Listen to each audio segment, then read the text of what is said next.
Hi guys, and welcome to Tech Anorak. So just wanted to do a really quick review of my DJi Mavic Mini 2. I've only flown it twice, but I've got to say it's an amazing piece of kit. It's the shots you can get from it. I'm a content creator obviously, and this is going to add a whole new dimension to the way I film YouTube videos. So I can not only film on the ground, I can do overhead aerial shots now, which is going to be great for the channel. So should you pick this up if you're not a content creator, if you're just a hobbyist? It depends on obviously what your needs are, but if you want a cheap drone, a cheap entryway in to maybe film your family, or if you've got an interest in videography, or just having the cool way of having something you can fly, it's just amazing. I've never flown any other drones before, and I'm still really giddy, as you can probably tell. So there's a few things to consider in the UK. So you have to register for an operator ID, which costs £9 for the year. You can get a fly or flyer ID, which isn't required because this is under 250 grams. So I've not bothered, to be honest. So yeah, all you've got to do is go on the CAA, Civil Aviation Authority's website, register for your operator ID. That's all that's required for this drone. If this didn't have a camera, you wouldn't even need an operator ID, but it does, so you have to do that. The other thing I've done for now, I'm waiting on some labels to come, guys, but I've just put I won't show it off, but my operator ID, I've put it inside there on a sticker.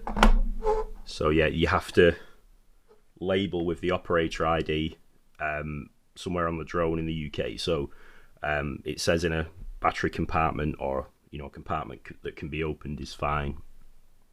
But yeah, it's illegal to fly it without it being labelled with the operator ID. I presume that's if the drone flies away, or it's not retrievable, or just if it's, I don't know, inspected by the CAA, I presume.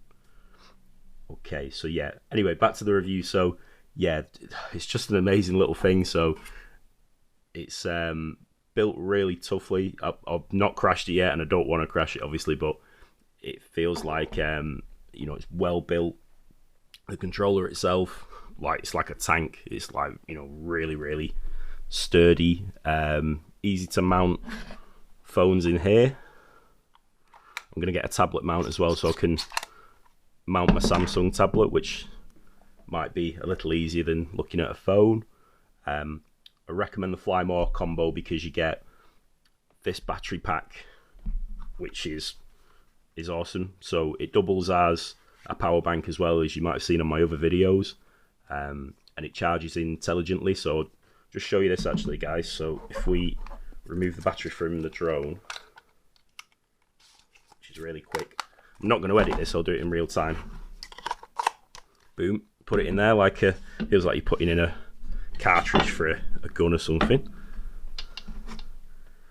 Okay, and then input, and then watch this battery. So this one I've just put in, so it knows these two are fully charged, and this one must have lost a little bit of charge in the drone. So it'll charge the one that's got the least charge, or say these were both dead and this one had 50%, it will charge this one first to get it up to 100, so you can go and put it in the drone and fly, and then it'll begin to charge these two then. So really clever bit of kit. And as I say, it's got an output, so if you want to charge any devices on the go, it's a good power bank also. At the moment, from HeliGuy in the UK, I'm not sponsored by HeliGuy, by the way, it's just, this is where I got the drone from, and I really recommend them to anyone in the UK. But you get this free at the moment, the display case, and it looks really nice in the display case. I'll just put it in for you guys. So I'll put this back in reverse.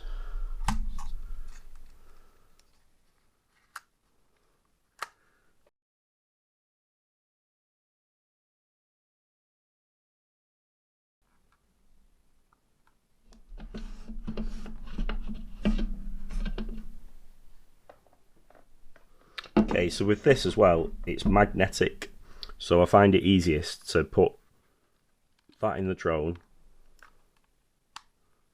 and line it up there, and in fact I'll put my battery back in because you can see what it does when the battery's in then. Oh, right, well when it detects the drone's in, it flashes, so that's what it does when the battery's in actually as well, so it's exactly the same thing.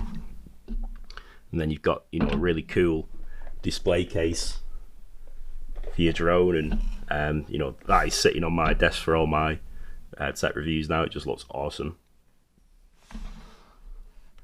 So yeah, just a quick one today, guys. Like I say, I have only flown this twice, but I'm totally addicted. I've never flown drones before, but it's absolutely awesome, this drone. The 4K footage you can get from it, it's very like my DJi Osmo Pocket that I'm filming on now. It does 4K 30 at the maximum, but it's not really too much of an issue. You can do 2.7K 60 if you want to do slow-mos in post. So you could record at that and then double to 100, obviously, or reduce by 50%. That'll be 100 frames per second.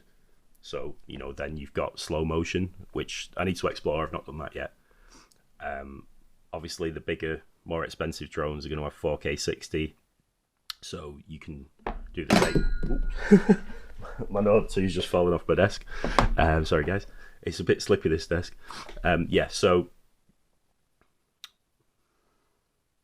yeah, sorry, the bigger drones, they can do 4K 60, so obviously you could do the same in post with those, but again, you're going to have to pay more money. You'll have to take the proper drone courses, whereas with this guy, you've just got to register for that operator ID, £9 a month, put the sticker in it with your operator ID, so, you know, you're legal. So yeah, in the UK, you can't fly any higher than 120 metres, or 400 feet that is, and you can't go any further than 500 metres, which is, I think it's about 1,600 feet, that, so might be different in different countries, guys, but, you know, I'm just speaking from a perspective of where I live, obviously.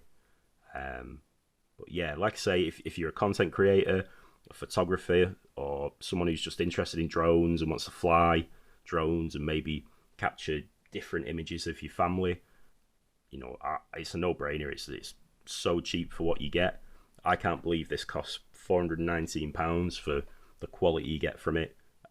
When I get a bit better, I'm like considering probably creating footage for companies, you know, for commercial use.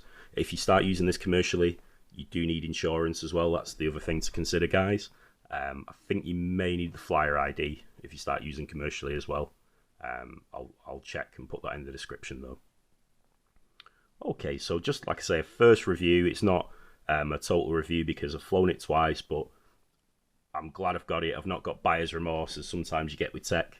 You get this lovely bag as well for, you know, storing everything in. If you watch my unboxing review, you get extra accessories as well, like extra propellers, screws, screwdriver.